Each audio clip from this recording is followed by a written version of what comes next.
This is the Reds Postcast, your instant game reaction for the Cincinnati Reds.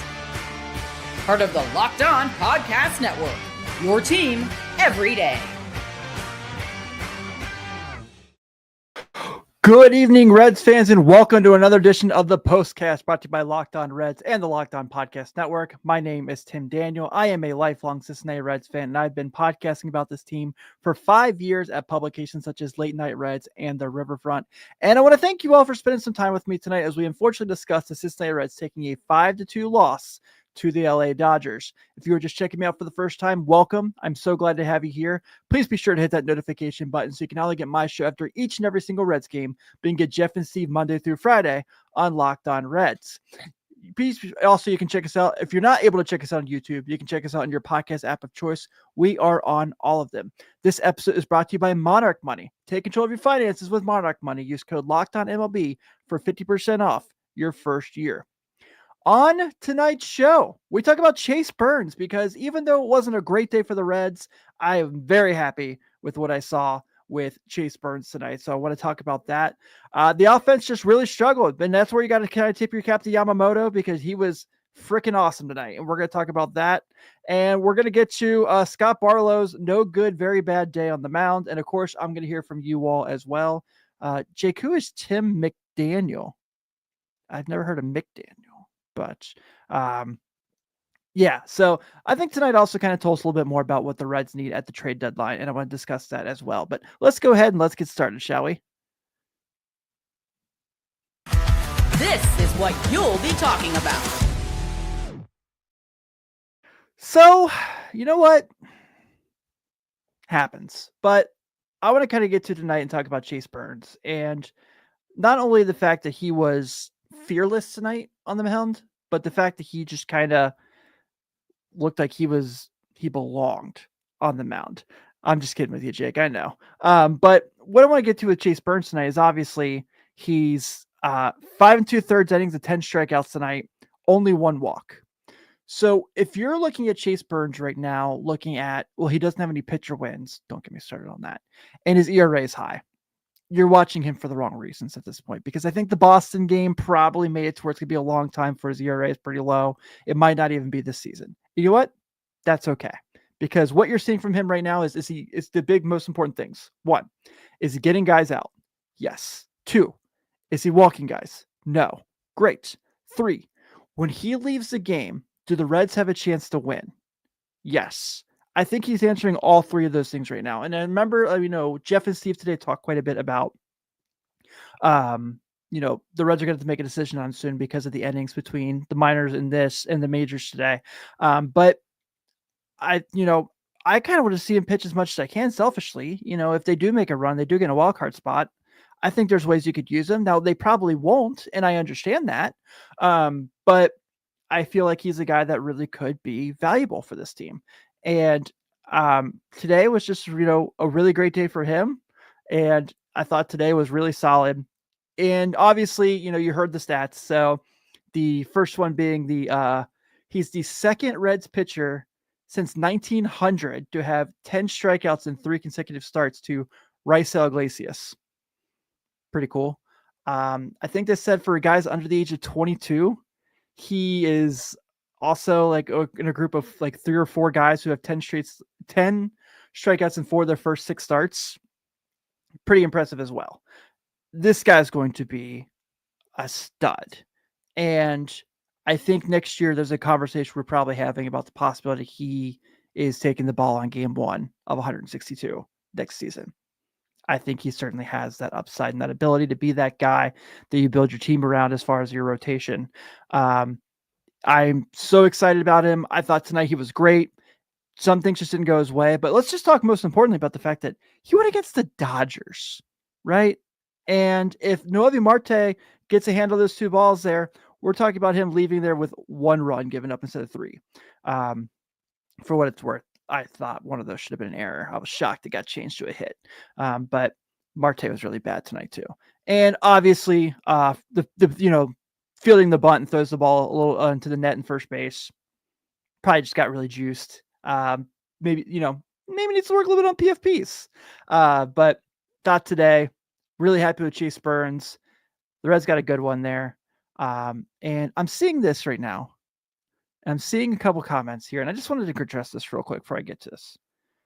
Why would we get rid of Matt McLain? Because he got out at the end of the game with the bases loaded. Matt McLain's been really good for like 8 weeks now. And this is a guy who's healing more and more from a shoulder injury. And has played great defense all year.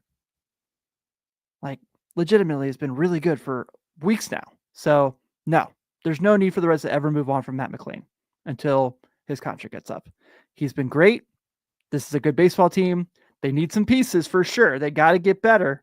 And I think the trade deadline really makes that thing really interesting as well. But I think right now, McLain and Ellie have got to be together because I think they're the best chance at getting things going. Because tonight, when you talk about how good Chase Burns was, and he definitely was, you also got to talk about the fact that Yoshinobu Yamamoto was unbelievably good. And we're going to talk about him and kind of give him his praises. We'll talk about how the Reds offense struggled against them right after this. This episode is brought to you by Monarch Money. With Monarch Money, it can be so much easier to see all of your money in all one place. Monarch puts you in the driver's seat. It's like having your own personal CFO, giving you full visibility and control over your finances. Monarch Money isn't just a budgeting app, it's a complete financial command center. You can track all your accounts, your checking accounts, your credit accounts, your investments accounts, your savings accounts, your retirement accounts, all in one place. So it's managing your wealth while also building your financial health as well. I realized when I signed up for Monarch Money, my tendency was a lot of fanatics. I bought a lot of hats and t-shirts and jerseys and collectibles there, a lot of fast food. So that was something where I really had to calm down on. And Monarch Money helped me budget toward when I do want to pick up those things. It's a little easier to spend the money on it and get a little bit more picky and choosy as I do so. You also can take control of your finances. Use code LOCKEDONMLB at monarchmoney.com for 50% off your first year. That's monarchmoney.com, code LOCKEDONMLB for half off your first year. This hat's also brought to you by our friends over at Gameday Hue. And so is this hat I'm wearing. For the Cincinnati Reds fans like me, this one hits the mark. Gameday Hue makes clean, no-logo gear with team-inspired colorways for every pro and college fan base. It's about letting your colors speak for you. No giant logos, just smart, versatile style that works on game day, on the course, or anywhere in between. I wear this a lot today, so my daughter and I went and played in the yard for a little bit, and it was really hot out. And this hat was perfect. It was very breathable, and it was really comfortable. It's really great for being out in the sun all day. I'm going to take it with me to Bristol this week. Maybe I'll rock it at the Fan Fest before the game starts. And not only that, if you are a golfer, you got to get your hands on the split shade gloves. They're made for the golf course or the perfect gift for the fan who has everything. Right now, you can get 15% off with MLB 15 at GamedayHue.com. That's GamedayHue.com. The code even stacks on bundle deals, so now's the time to load up. Let your colors talk because colors speak louder than words. That's GamedayHue.com, code MLB 15. Want to shout out our everydayers here on the Postcast for spending some time with us. It's really great to see you all here. It's been an absolute pleasure to be here each and every day with you all. If you're just checking me out for the first time, thank you so much for spending some time with me. We're so glad to have you here. Please be sure also to hit that notification button either on here on YouTube or on your podcast app of choice, so you can not only get my show after each and every game, but you can get Jeff and Steve Monday through Friday on Locked On Reds. So I did notice this, and I want to make sure to mention this real quick before I get to the rest of the day and the rest of the episode. So Rich Thompson brings this up today, and the news came out that Ryan Samberg passed away. Obviously, that's a Cubs thing, but one of my favorite players as a kid growing up. So rest in peace to the Rhino. Yeah, I know he probably beat the Reds a lot more than we'd like him to say, but that's a guy who I really enjoyed watching play baseball. So want to make sure I pay my respects there and my best wishes to him and his family as well. Let's get to the turning point in tonight's game. Time to reveal where the game was won or lost. It's the turning point. To me, the turning point was definitely when Shohei Ohtani has that double in the top of the fifth that brings in Mookie Betts and Miguel Rojas. Felt like that was a pitch where Chase Burns probably tried to trick Shohei Ohtani. And here's the thing. I saw some comments, and you're right. Maybe not the best pitch to throw there. I agree. But you know what I love about it? That he had the cojones to throw that pitch. That he said, look, dude, I'm pretty darn good too. And he got beat. I respect the hell out of that. I'm all for any pitcher who's willing to do that and try to challenge Shohei Ohtani. You're probably going to lose most times. Yeah, but you got to respect it. You got to respect it. Yamamoto tonight. Let's kind of talk about him because the Reds could not figure him out. We have it here right here. Our good pal Lonnie Payne says no hits from the 4th through the 8th tonight. Yamamoto went 7 tonight, and he was dominant. So the stat line showed it earlier that he had the second best ERA on the road of any pitcher in baseball this year. Yeah, that showed pretty quickly tonight. 9 strikeouts tonight, 1 earned run, 7 hits, and that first earned run was in the first inning. So the Reds really kind of couldn't get anything going until later in the day.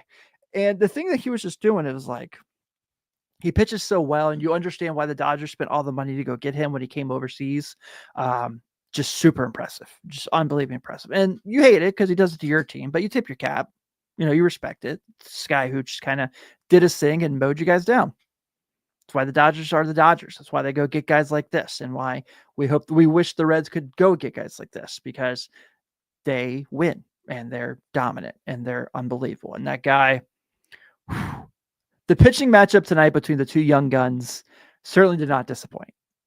What the Reds got from Burns, what the Dodgers got from Yamamoto. If you're not a fan of either team, you're not emotionally invested like us here on the Everydayers, you can just turn that game on and really enjoy it. But yeah, Yamamoto was excellent tonight, and he's been excellent all year. That ERA speaks pretty loudly for itself. So got to give him credit there as well. And then, yeah, the Reds had a shot in the 9th, like Branch says here, when they turned to the pen. Blake Treinen, who really struggled there in the 9th inning, having 2 hits and giving up the earned run before Dreyer comes in and gets Matt McLain out, which McLain hit that ball pretty hard. So, hard to be too upset about that. But yeah, just obviously a great night for Yamamoto. Tip your cap, try again tomorrow. I think the Reds have that's another fun pitching matchup tomorrow. If the Reds can kind of get the offense going again, they might have a chance to take that one. So kudos to him. Kudos to the Dodgers for putting it off. Mookie Betts tonight, man. Really good tonight as well. And Shohei Ohtani is just so fun to watch as a baseball fan. I know I'm not supposed to say that because it's a Reds show, but man, dude's unreal. All right, let's get to our Locked On Player of the Game, shall we? This is the Locked On Player of the Game. I think it's fair to say that it was Chase Burns for the Reds side of things. Really good. And so Dan asked a really good question here, and I want to get to it. He says, does today's loss say more about the Reds or the Dodgers, seeing as the ending was a nail biter? I think this is a great question, and I'm going to take a second before I get to Scott Barlow, because I would rather talk about the good than the bad, obviously. I think tonight tells you the kind of character this Reds team has. I think this kind of tells you the leadership this Reds team has, as far as who's the manager and the coach and the coaching staff. And yeah, 3 runs, you're down 4 runs in the 8th. In the 9th, not ideal, but they put up a fight.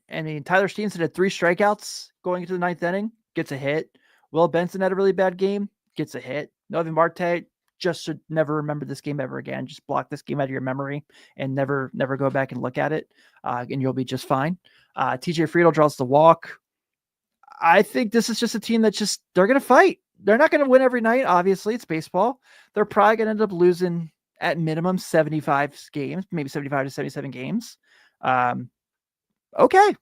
I still think that I know that when they show up, they feel like they have a chance to win every night. And that's what I love about this team. And I think that's what's really kind of getting us to really fall for this team again, and just go get better, because you got to have some more thump in the lineup. I love Gavin Lux. I think Gavin Lux is a good player. He should not be hitting 5th. 2nd, I can go with that. 5th, no, not a heart of the order kind of guy, but a good baseball player. But yeah, Lane says it here, they need a bopper. Joshua asked if Cedric Mullins is option. If he's open there, I'm all in. So, all right. Scott Barlow tonight wasn't good. And it's his first game back since paternity leave. And it kind of felt like that's when the game broke apart. Just wasn't his night, right? Wasn't his night. Got a third of an inning out there, 2 earned runs, 2 walks, and kind of really was where this game probably fell apart for the Reds the most. Now, I'm not mad at him. It's hard. He didn't pitch for a week, and he's been relatively reliable and pretty decent throughout the season. the last 30 appearances, 3.49 ERA, 1.13 WHIP. Take that for sure. So it's going to be really interesting to see how they kind of manage this. I still think, a power hitter for sure, a bullpen arm for sure, just to kind of maybe take a little pressure off Santillan, take a little pressure off Pagan, get more guys in there. I don't think Taylor Rogers has shown like the capability. He's the luckiest 2.45 ERA I think I've ever seen. So maybe not the most reliable player, but if the Reds can kind of upgrade there, particularly if they can get a left-handed arm. I know the Twins guys have been talked about a lot. I don't think Duran necessarily fits the profile there, but I would absolutely take Duran on this team if he pops up and is available. So we'll see how this team tries to get better. I still really like where they're at, and I'm going to roll with it and see what happens. But with that being said, we're going to close out tonight's Cincinnati Reds are losers to the Los Angeles Dodgers 5-2. The Dodgers have 5 runs on 9 hits, no errors. The Reds have 2 runs on 6 hits, 1 error. Your winning pitcher tonight is Yoshinobu Yamamoto. He is now 9-7. Chase Burns takes his 3rd loss. He's now 0-3. And we have, let me pull up my notes real quick. We have Mr. Dreyer. Sorry, I forgot your first name there, my friend, to get the save tonight as well. That is that's Jack Dreyer. Sorry. Sounds like a guy who would be like in a 24 or something, like some Fox action show. But tomorrow's going to be another fun pitching matchup as the Reds face the Dodgers again at 7:10. Nick Lodolo taking the hill for the Reds, coming off his complete game shutout his last outing. He is 6-6 with a 3.08, 8-6 with a 3.08 ERA, going against Tyler Glasnow, who is 1-1 with a 2.75. First pitch, like I said, is at 7:10, so I'll be here shortly after the game ends. Everyone, thank you so much for spending some time. I'm Tim Daniel. Everyone, have a great night. Go Red Legs. I will see you all soon.